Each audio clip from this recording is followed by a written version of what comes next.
आज का जो हमारा ये सेक्टर 17 में प्रोटेस्ट चल रहा है, ये प्रोटेस्ट सोशल वेलफेयर डिपार्टमेंट के हमारे जो कर्मचारी हैं, 7 क्रच कर्मचारी हैं, उसमें 4 वर्कर्स और 3 हेल्पर्स को 7 अप्रैल को जो है नौकरी से निकाल दिया गया था। उसके विरोध में हम लगातार संघर्ष कर रहे हैं।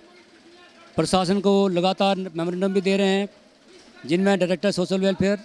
सेक्रेटरी सोशल वेलफेयर और चंडीगढ़ के चीफ सेक्रेटरी और इवन देन गवर्नर साहब को भी हमने इस बारे में मेमोरेंडम दिया है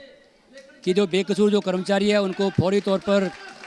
जो बदले की भावना से टर्मिनेट किया गया है, उनके ऑर्डर वापस लिए जाएं। लेकिन इनके ऑर्डर वापस लेने की बजाय एक तरफ तो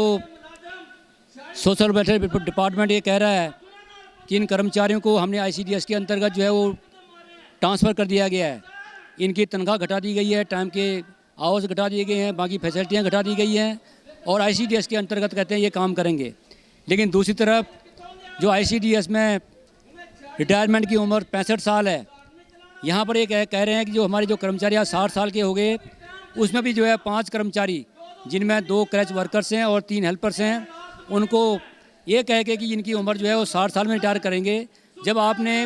ICDS के अंतर्गत जो किया हुआ है, फिर 60 साल में रिटायर करने का कोई मतलब बनता है जब 65 साल उम्र है। तो इसके विरोध में आज हम यहाँ पर सोशल वेलफेयर डिपार्टमेंट के खिलाफ जो है धरना दे रहे हैं। अगर सरकार ने, प्रशासन ने, समाज कल्याण विभाग के अधिकारी अभी भी जो है नकारात्मक रवैया लेके बैठे रहेंगे तो हम अपने इस संघर्ष को और भी तेज करेंगे आने वाले टाइम में। बहुत सारे लोग हैं कि जो अभी तक नहीं लग रहा है, क्योंकि इसलिए नहीं लगा रहे, वो जानबूझ के नहीं लगा रहे, किसी न किसी को कोई ना कोई इशू आ रहा है। तो हम भी ये लिख के दे रहे थे कि मैडम हमें कोई इशू आ रहे हैं, इसलिए किसी के पास फ़ोन नहीं है, किसी के पास चार्ज नहीं है, तो इसलिए